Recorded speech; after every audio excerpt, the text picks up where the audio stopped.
Good morning everyone. आज हम लोग 31 अगस्त का देखेंगे द हिंदू। तो फर्स्ट न्यूज़ क्या है? मोदी लैंड्स इन चाइना, मतलब मोदी जी चाइना पहुंच गए हैं। क्यों? पीएम मोदी चीन पहुंच गए हैं।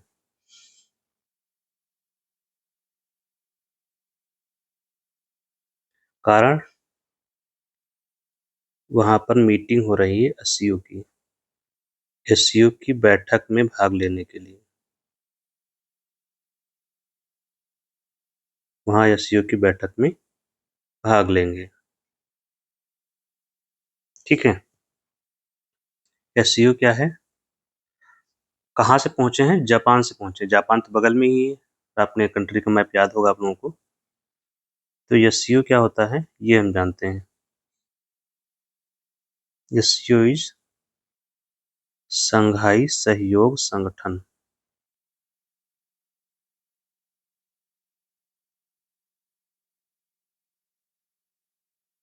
क्या है? यह एक संगठन है, सहयोग के लिए शंघाई में बना था। तो यह एक क्षेत्रीय सहयोग संगठन है। यह एक क्षेत्रीय संगठन है बेसिकली, मतलब वैश्विक संगठन नहीं है। कभी कभी आपसे ऐसे पूछ लिया जाता है। तो वैश्विक नहीं है। क्यों? क्योंकि विश्व के देश तो शामिल नहीं है इसमें, सिर्फ एशिया के ही देश हैं। क्षेत्रीय संगठन नहीं है। इसका पूर्ववर्ती संगठन कौन सा था? मतलब किस संगठन के बाद इसका निर्माण किया गया? तो उसका नाम था संघाई 5। संघाई 5 क्यों कहते थे? दो बातें हैं। एक तो संघाई, इसका जो गठन था संघाई 5 का, संघाई में बैठक हुई थी। संघाई में ही समझौता हुआ था।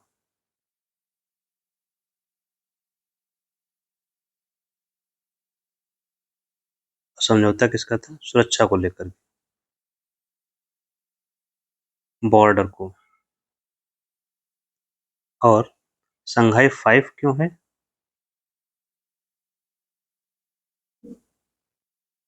ये 5 का क्या मतलब है? संघाई 5 में 5 देशों का संगठन था ये।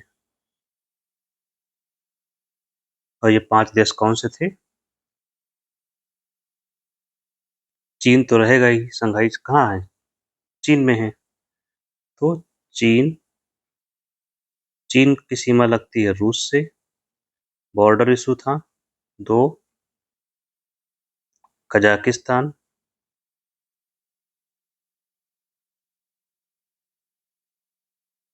किर्गिस्तान और तजाकिस्तान। ये 5 देश थे। अब इन्हीं संघाई 5 को ही क्या किया गया? वर्ष 2001 में,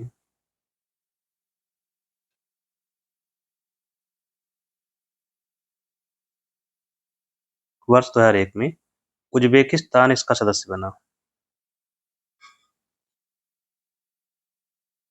उज्बेकिस्तान इसका सदस्य बना। और 2001 में एससीओ अस्तित्व में आ गया। मतलब ये कि संघाई 5 का नाम बदलकर एससीओ रख दिया गया, या संघाई सहयोग संगठन। अब जब एससीओ आ गया तो इसकी बैठक होती है। इसकी बैठक प्रतिवर्ष होती है। एक आध गैप हो गए अलग बात है। तो बैठक किसकी होती है? हेड ऑफ द स्टेट्स की।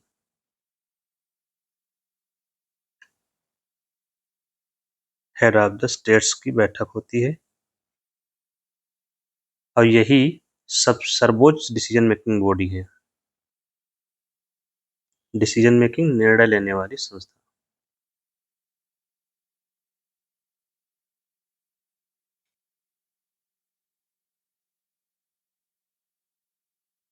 तो अभी इसकी बैठक कहाँ हुई पिछले साल?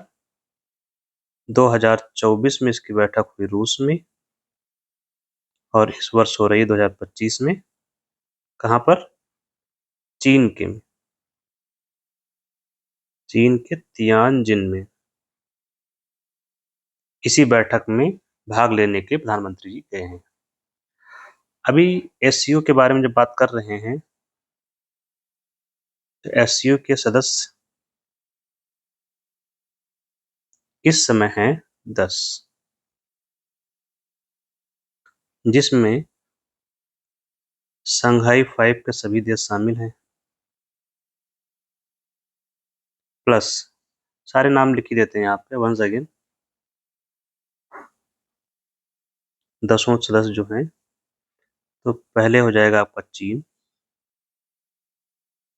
रूस, कजाकिस्तान, किर्गिस्तान,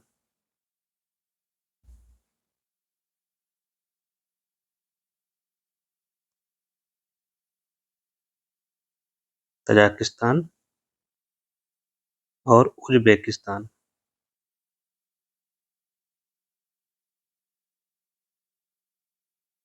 इसको याद कर लीजिए, 4 देश हैं, काकी ताऊ से करके। का for Kazakhstan, Kyrgyzstan, Tajikistan, Uzbekistan. तो ये हो गए 6 देश, और बाकी 7वां देश, 2 हम और पाकिस्तान, एक साथ मेंबरशिप मिली थी। इसकी सदस्यता इंडिया और पाकिस्तान की 2017 में। इसके बाद ईरान को मेंबरशिप दी गई, और 10वां था बेलारूस को। इस तरह से मेंबर हो गए इसके 10। तो ये रही अब तक की बैठक। यहाँ पर एक चीज हुई है, अभी मोदी जी वहां पर गए हैं, तो जरा सिग्नल जो है वहां पर पॉजिटिव सिग्नल्स दिए जा रहे हैं। चीन और भारत मिलकर जो टैरिफ का मुद्दा आया है, तो ट्रंप ने लगाया है, उसको समाधान को लेकर बातचीत चल रही है। कारण क्या है? मोदी जी ने जो इंटरव्यू दिया है, उसमें सिग्नल दिया है स्पष्ट रूप से कि हम चीन के साथ सहयोग करके समस्याओं का निदान ढूंढेंगे। ठीक है। एससीओ की अगर हेडक्वार्टर जो है ना, ये चीन के बीजिंग में है। तो बैठक हो रही है, जो भी बातें होंगी हम लोग देखेंगे। फिलहाल आगे चलते हैं।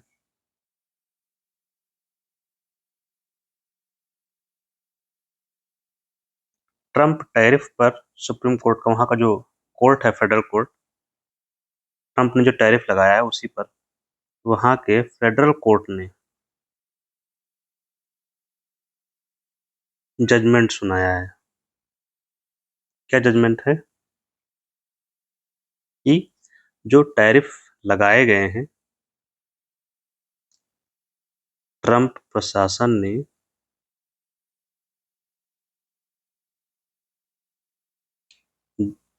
क्या किया है? टैरिफ लगाया है।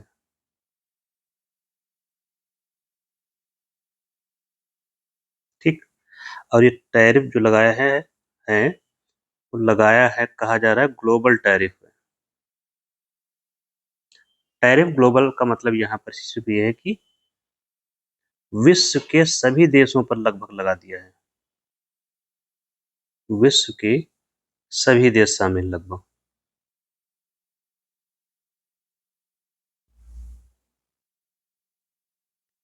और इससे होगा क्या? ग्लोबल टैरिफ जो लगाया है सभी देशों पर, अमेरिका की जो अर्थव्यवस्था है प्रभावित होगी।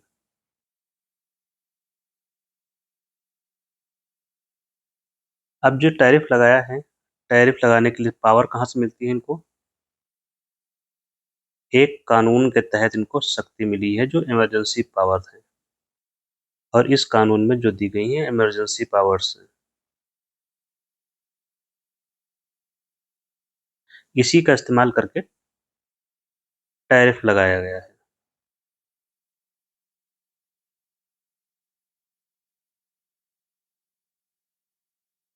ट्रंप ने। तो ये जो कानून है इसी को चैलेंज किया गया है, इसी को लेकर कहा है वहाँ के फेडरल कोर्ट ने। क्या कहा कि वहाँ की जो संसद है उसको बोलते हैं कांग्रेस, कि कांग्रेस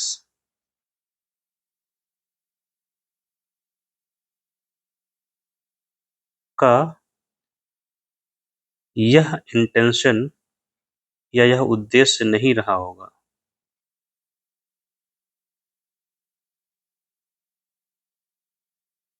कि विश्व के सभी देशों पर टैरिफ लगा दिया जाए। इसके सभी देशों पर, लगभग सभी देश हैं पर टैरिफ लगाने की जो एब्सोल्यूट पावर है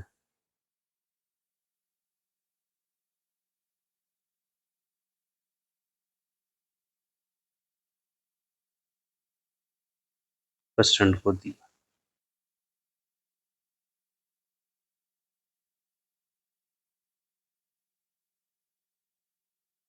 ठीक है, मतलब सभी देशों पर नहीं लगाना है कि पूरा देश ही बर्बाद हो जाए। हाँ, कुछ विशेष परिस्थितियों में कुछ शक्तियां दी गई थी, ना कि एब्सोल्यूट शक्ति है कि वो किसी भी देश पर कितना भी लगा दें टैरिफ। यहाँ पर एक चीज आपको यहाँ याद रखना है, अब जब कोई देश टैरिफ बढ़ाता है, जैसे कि ट्रंप ने क्या किया है, जैसे कि ये मान लीजिए कि अमेरिका है, ये अमेरिका की सीमा है, यहाँ पर जो भी वस्तु आएगी उस पर टैरिफ इन्होंने लगा दिया 50% का, विशेष रूप से भारत से। अन्य देशों से भी लगाया इन्होंने 20%, 30%, 40% जो भी है। तो ये टैरिफ यहाँ लगे हैं सीमा पर, इम्पोर्ट पर, आयात पर लगे हुए हैं ना टैरिफ। अब तक तो आप लोग समझ गए होंगे। तो इस जो टैरिफ लगाता है कोई देश इम्पोर्ट पर, तो इसको बोलते हैं प्रोटेक्शनिस्ट पॉलिसी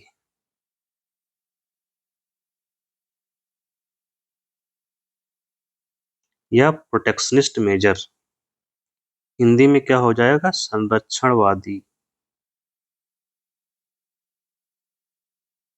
और ये यूपीएससी में क्वेश्चन पूछा गया है इसी 2025 वाले में, इसी पर है, प्रोटेक्शनिस्ट पॉलिसी पर। इसका मतलब क्या होता है, इसके माध्यम से ये या कोई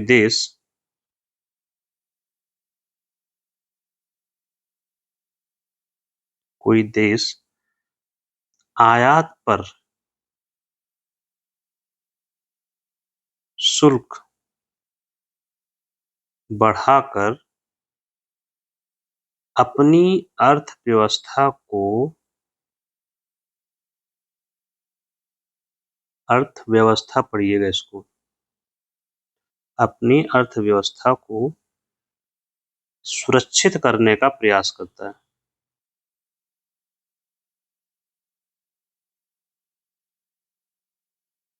अब देखिए इसके नुकसान और फायदे क्या हैं।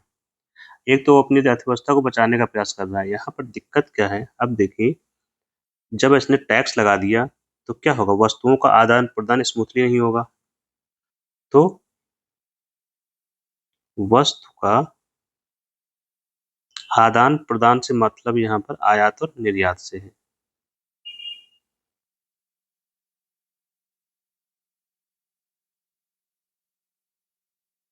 में क्या होगी,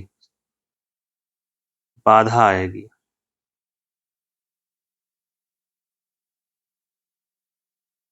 आज जब ये बाधाएं आती हैं तो इसको बोलते हैं वस्तुओं का मुक्त व्यापार नहीं होगा, फ्री ट्रेड नहीं हो पाएगा। मुक्त व्यापार नहीं होगा क्योंकि पॉलिसी कौन सी है, प्रोटेक्शनिस्ट पॉलिसी है। अभी तक क्या था, ट्रंप से पहले का दौर क्या था कि लगभग सभी देशों के बीच व्यापार ठीक ठाक से हो रहा था, कोई दिक्कत नहीं थी और लगातार समझौते हो रहे थे। अब क्या हुआ, ये प्रोटेक्शनिस्ट मेजर की वजह से मुक्त व्यापार नहीं हो पाएगा। इसके विकल्प के रूप में क्या हो शुरू हो गया, द्विपक्षीय समझौते शुरू होंगे, दो देशों के बीच समझौता किया जाएगा।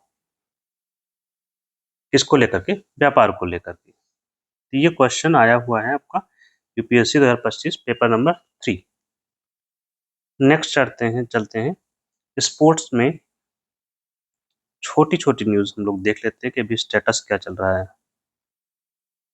जैसे एशिया कप चल रहा है किसका? हॉकी का, हॉकी में भी मेन का, क्योंकि वुमेन का भी चल चुका है, वो भारत में नहीं हो रहा फिलहाल। हॉकी वो भी मेंस का, पुरुष का। ये कहाँ हो रहा है? बिहार में राजगीर कॉम्प्लेक्स है, वहीं पर हो रहा है। तो खेल शुरू हो चुका है। दूसरा, दिलीप ट्रॉफी चल रही है।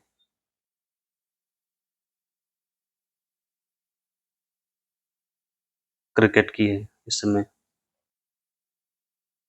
और यूएस ओपन टेनिस टूर्नामेंट ये भी हो रहा है।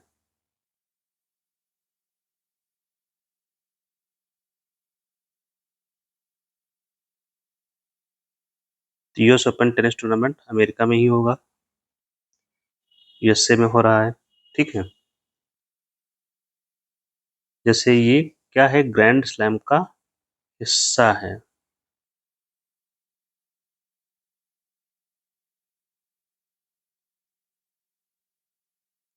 ग्रैंड स्लैम में 4 टेनिस टूर्नामेंट हैं।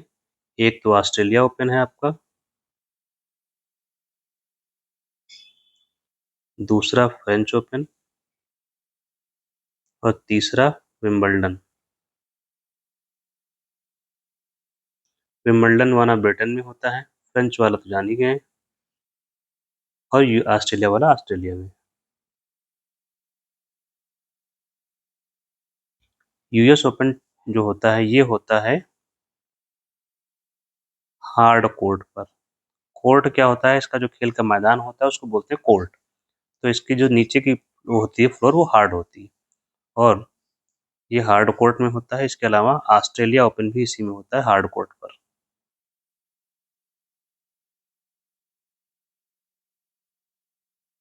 लेकिन जो फ्रेंच ओपन होता है,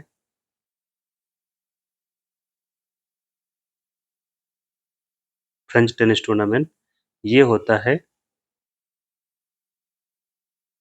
क्ले कोर्ट पर। लाल बजरी बोलते हैं, इसकी जो फ्लोर होती है लाल लाल होती है, लाल बजरी पर होता है। और विंबलडन ये ग्रास कोर्ट पर होता है। कभी कभी मैचिंग में आता है, सो याद रखेंगे।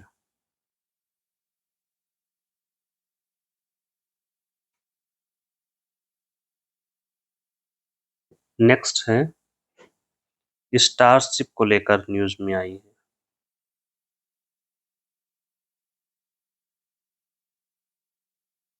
Starship rocket. तो स्टारशिप क्या है? यह एक रॉकेट है।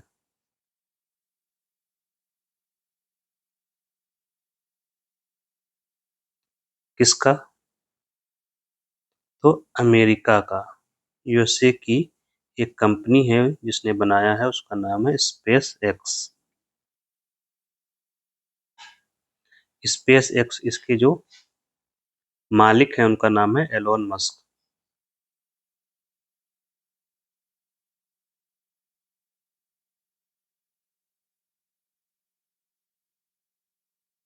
ठीक है। ये ट्विटर भी इन्हीं की है, एक स्टारलिंक सैटेलाइट है वो भी इन्हीं का है। कई सारी कंपनियां हैं जो इन्हीं की है, एलोन मस्क की है। इन्होंने ये रॉकेट बनाया है। और रॉकेट का काम क्या होता है?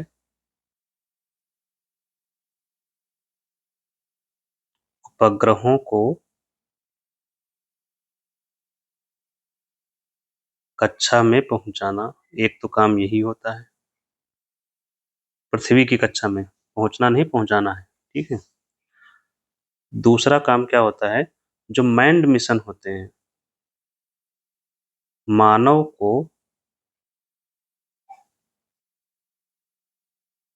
बाह्य कक्षा में,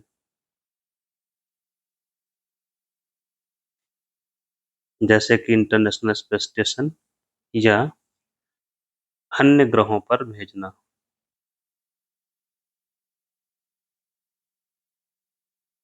ये होते हैं इसके फ़ायदे, रॉकेट का यूज़ करते हैं। तो ये जो रॉकेट इसने बनाया है, यह सबसे बड़ा रॉकेट है।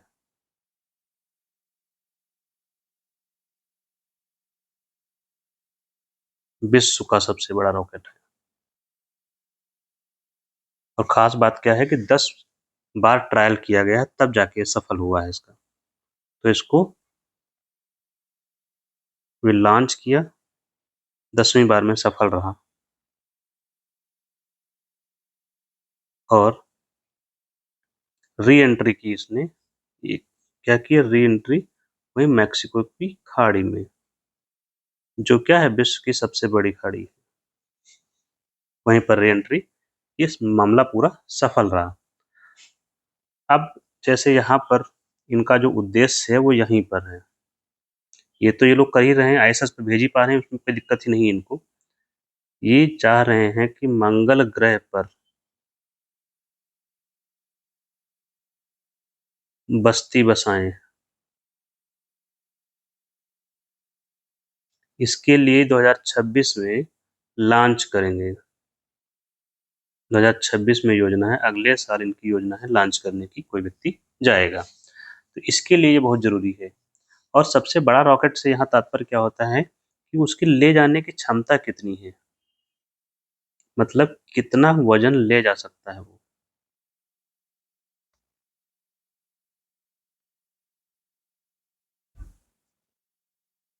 तो मुझे जहाँ तक याद है इसका 60-65 हज़ार जो है केजी का है। आपको याद होगा जैसे भारत में रॉकेट हैं, भारत के रॉकेट की प्रॉब्लम क्या है, हमारे पास री एंट्री वाले रॉकेट नहीं है।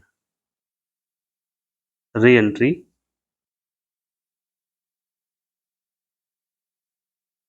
री एंट्री का मतलब क्या है, रीयूज। री एंट्री का मतलब जैसे कि ये पृथ्वी है, ठीक है, यहाँ से कोई रॉकेट छोड़ा गया और उसने यहाँ पर सैटेलाइट्स को छोड़ दिया। छोड़ने के बाद ये जो रॉकेट है हमारा, वो आके पृथ्वी पर फिर वापस आ जाए, ताकि हमको यूज कर सकें, तो दोबारा से फिर लॉन्च कर सकते हैं। तो री एंट्री का जो वातावरण में दोबारा से प्रवेश करता है, इसी को बोलते हैं री एंट्री। री एंट्री करने में सक्षम हो, तब हम उसका रीयूज़ कर पाएँगे। जब कोई चीज़ रीयूज़ कर लेंगे तो क्या होगा, आपकी कॉस्ट कम हो जाएगी, लॉन्चिंग कॉस्ट, ठीक है?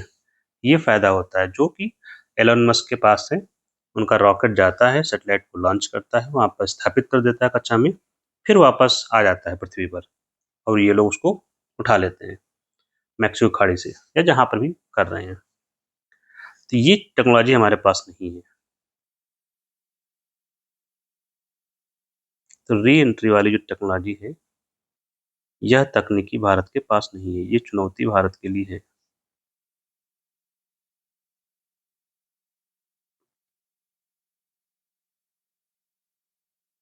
ठीक है? हाँ, हम लोग प्रयास कर रहे हैं रीयूजेबल आरएलवी जो बन रहा है उस वो यही वाला है। तो अभी हम इसकी टेस्टिंग कर रहे हैं, ट्रायल फेज़ में है।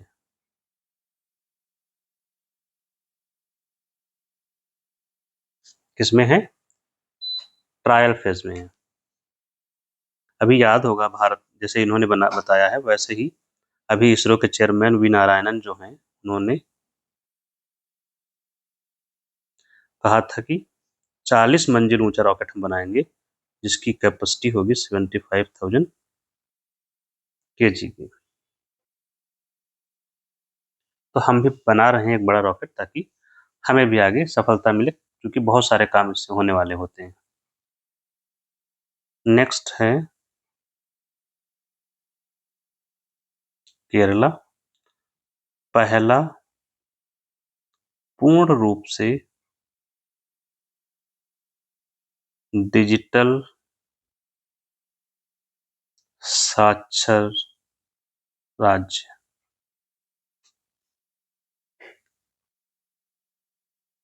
अब हम पहुंचते हैं अपने लास्ट में, क्या है हमारा, courts order on social media.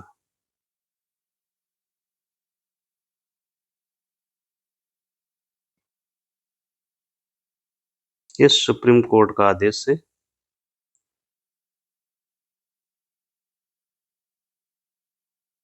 तो क्या किया गया यहाँ पर? यहाँ न्यूज़ बेसिकली इस मामले पर है कि कुछ लोग अपनी freedom of speech and expression का दुरुपयोग कर रहे हैं। इसके लिए हम इस मामले को समझने से पहले हमें अनुच्छेद 19 को समझना होगा। अनुच्छेद 19 स्वतंत्रता के अधिकार से जुड़ा हुआ है।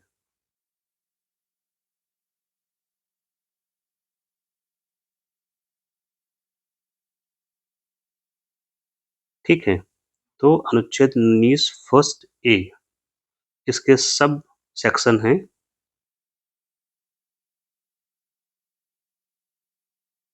अनुच्छेद 19 फर्स्ट ए ये है सभी व्यक्तियों को देता है freedom of speech and expression की स्वतंत्रता।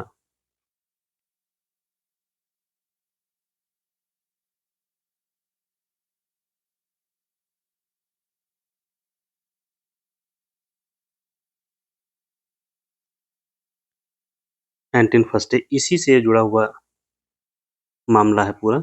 और एक और अनुच्छेद है इसी से जुड़ा हुआ, अनुच्छेद 19 दो। इन दो आर्टिकल्स का यहाँ रेफरेंस आएगा।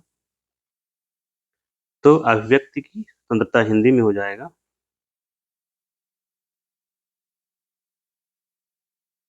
वाक और अभिव्यक्ति की स्वतंत्रता।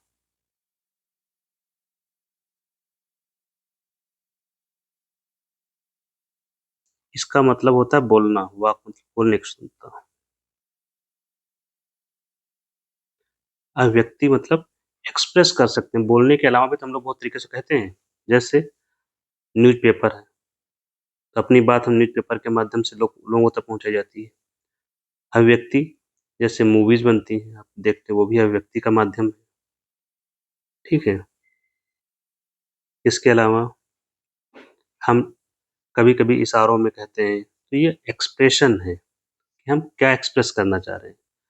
तो न्यूज़पेपर है, मूवीज है, आर्ट फॉर्म्स जितने भी सारे हैं, डांस करके और बहुत तरीके हैं, वो सारे इसी में आते हैं। लेकिन इस जो स्वतंत्रता मिली हुई है बोलने की या व्यक्ति की, उस पर कुछ प्रतिबंध लगाए गए हैं।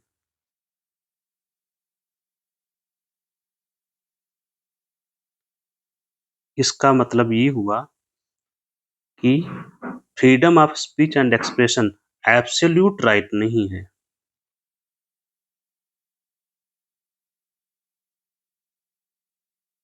आपसे पूछ लिया था एब्सोल्यूट का मतलब कि ऐसा नहीं कि उस पे कोई बंधन ही नहीं है, बंधन है।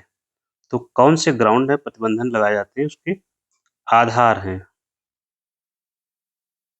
इस आधार पर प्रतिबंध लगे हुए हैं। 8 आधार आपको याद रहें तो बेहतर है, नहीं तो कुछ तो याद ही कर लेंगे एटलीस्ट। पहला है sovereignty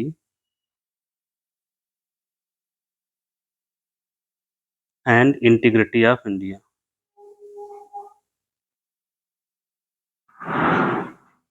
sovereignty and integrity of India.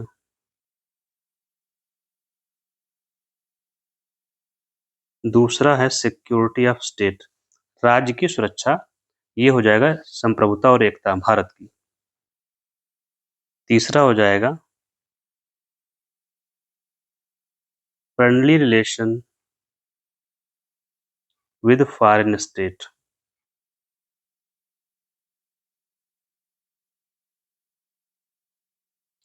मतलब विदेशी राज्यों के साथ मित्रवत संबंध। पता लगता है भारत की उससे एंटी हो रखा है, दुश्मनी चल रही है, वॉर चल रहा है, आप उससे अच्छे संबंध बना रखे हैं। नेक्स्ट है लॉ एंड ऑर्डर। पांचवा है डिफेमेशन, मानहानि। डिफेमेशन होता है मानहानि। छठा है डिसेंसी या मोरालिटी। मोरालिटी दैट इज़ नैतिकता, और 7 है कंटेम्प्ट ऑफ कोर्ट।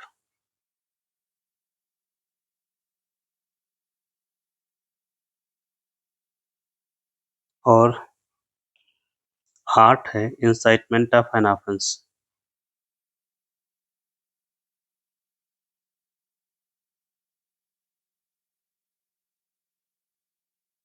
इसका मतलब मैं समझा देता हूँ एक-एक करके क्या है।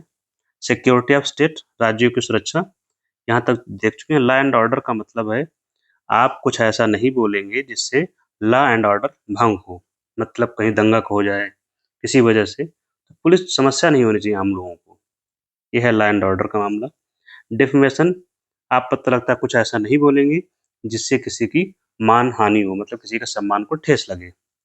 डिसेंसी एंड मोरालिटी, मतलब जैसे कि बहुत सारे संगठन होते हैं जो नैतिकता के लिए या अच्छे तरीके से काम कर रहे हैं, तो कुछ ऐसा नहीं बोलना है जो मोरल के खिलाफ हो। एक सामाजिक मोरालिटी होती है जो, उस पर नहीं बोलना है।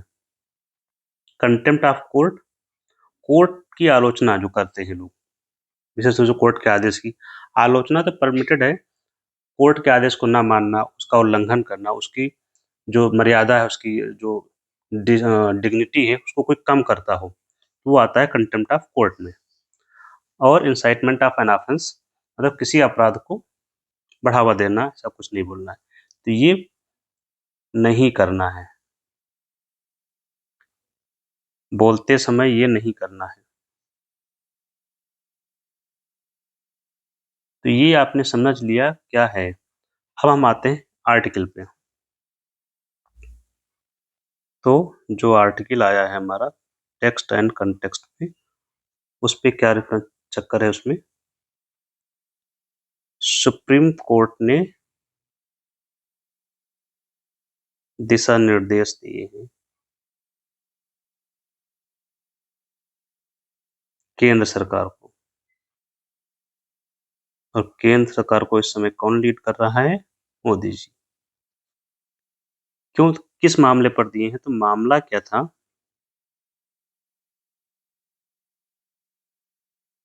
कुछ कॉमेडियन हैं जो कॉमेडी करते हैं, जिसमें नाम है एक समय रैना का, और भी लोग हैं इसमें। इन लोगों ने, जो हैंडीकैप्ड हैं, जो लोग विकलांग हैं किसी वजह से, उनका मजाक उड़ाया है। तो किसी भी व्यक्ति का, विशेष रूप से विकलांग है जो, तो वर्ग विशेष का इस आधार पर मजाक नहीं उड़ाना चाहिए। तो ये क्या है? ये उल्लंघन है इसका, फ्रीडम ऑफ स्पीच का। या आप कुछ भी बोले जा रहे हैं, किसी वर्ग को आप कुछ भी बोलते हैं, वो नहीं चलेगा। एक, यहाँ इन्होंने जब मजाक उड़ाया था, जो भी कुछ कहा, उसका पर्पज क्या है इनका, ये भी देखना पड़ेगा।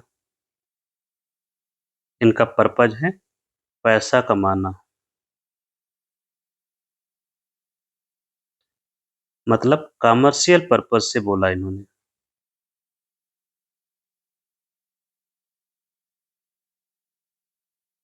ठीक, अब कमर्शियल पर्पज से बोला है, इसको बोलते हैं फ्रीडम ऑफ स्पीच थी, तो इन्होंने बोला। अब इसको और अच्छे समझेंगे, क्या हुआ, commercialisation of freedom of speech.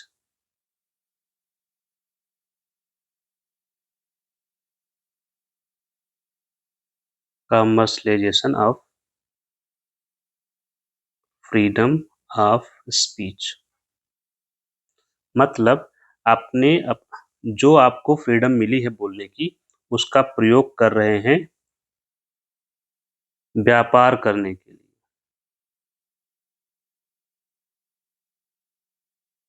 मतलब अपनी फ्रीडम का प्रयोग आप व्यापार करने के लिए कर रहे हैं, और उस फ्रीडम में आप किसी वर्ग का मजाक उड़ा रहे हैं। तो किसी का मजाक उड़ाना इस हद तक ये संवेदनहीनता का प्रतीक है। एक तो वो है ही, प्लस कमर्शलाइजेशन कर रहे हैं आप, अपनी फ्रीडम को मिसयूज कर रहे हैं। तो ये क्या हुआ, ये है मिसयूज। Of freedom.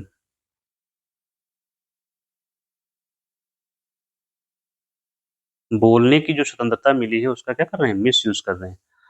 और किस पर्पज से, कमर्शियल के लिए, तो ये परमिट नहीं किया जा सकता। सुप्रीम कोर्ट ने कहा ये परमिट नहीं किया जा सकता।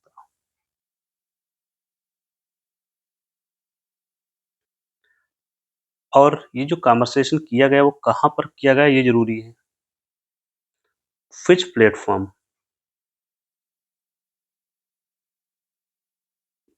तो सोशल मीडिया प्लेटफॉर्म पर जो वीडियो अपलोड होते हैं उसमें।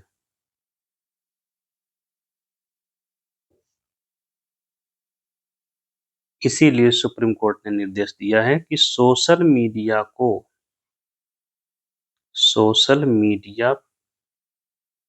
पर रेगुलेशन के लिए कुछ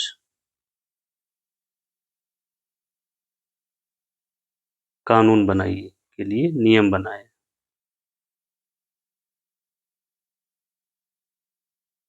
ताकि लोग दुरुपयोग ना कर पाएं अपनी फ्रीडम ऑफ स्पीच का, और किसी की भावनाओं को, किसी के सम्मान को ठेस न पहुंचे। ठीक। इससे पहले ये डील कैसे होगा, आईटी एक्ट है हमारे पास एक। इस IT act, information and technology act 2000, इसके अंतर्गत नियम बनाए गए थे। 2021 के आसपास बनाए गए थे नियम। 2021 में बनाए गए थे। इंटरमीडिएट रूल्स करके नाम है उसका। तो जो सीमाएं तय करते हैं जो प्लेटफॉर्म के मालिक हैं, जो प्लेटफॉर्म ओनर, जैसे फेसबुक है तो उसका ओनर जो भी है, उसके लिए कुछ इसमें दिशा निर्देश दिए गए हैं कि ये अपनी वेबसाइट पर किसी ऐसे कंटेंट को नहीं रखेंगे जो अश्लील हो। तो अश्लील कंटेंट को क्या करना है, इनको हटा देना है। तो इस तरह के दिशा निर्देश में दिए गए हैं। अब इसको और अधिक स्ट्रेंथन करने के लिए, मजबूत करने के लिए कहा है सुप्रीम कोर्ट ने कि और स्पष्ट नियम बनाइए ताकि ये समस्याएं ना हो। एक मामला इसमें और आया था, ये तो हो गया पूरा जो करंट मुद्दा है वो। इसमें एक मामला चर्चा में आया था, श्रेया सिंघल का मामला।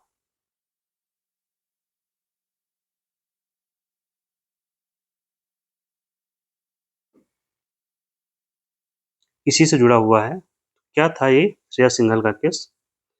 इनके खिलाफ इन लोगों ने कुछ पोस्ट किया था।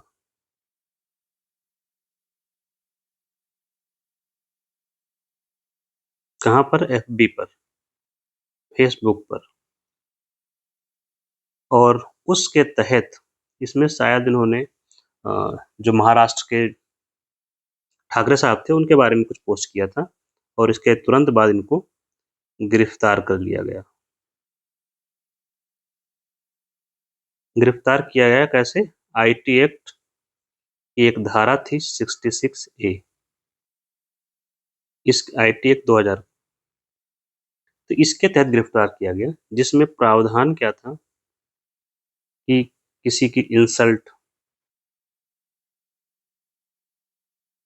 या घृणा फैलाते हैं, हेटर्ड, या किसी को नाराज करते हैं, एनवायंस, इनके आधार पर गिरफ्तारी। सो इन्होंने ऐसा किया, किसी को बुरा लगा, इन्होंने गिरफ्तार कर लिया गया। फिर अब जब इसी धारा के तहत केस दर्ज किया गया, इसके तहत क्या हुआ, एफआईआर दर्ज हुई। जब ऐसा हुआ तो इस धारा को ही चुनौती दी गई।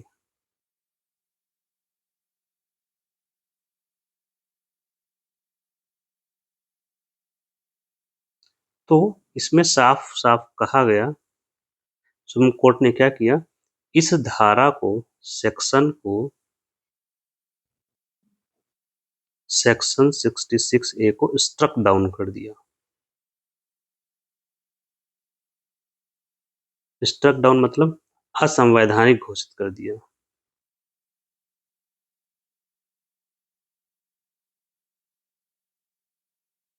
मतलब अब ये मान्य नहीं है धारा 66A। अब इसको कैसे असंवैधानिक घोषित किया गया? क्योंकि देखिए इन्होंने क्या किया था, पोस्ट किया था। कहाँ पर? एफबी पर पोस्ट किया, मतलब अनुच्छेद 19 फर्स्ट ए, ये इनका अधिकार है। कौन सा? फ्रीडम ऑफ, इन्होंने बोला तो नहीं, सिर्फ पोस्ट किया है, तो ये फ्रीडम ऑफ एक्सप्रेशन का पार्ट है। और ये क्या है? ये है फंडामेंटल राइट। एफआर अस ये किसको प्राप्त है? नागरिकों को प्राप्त है।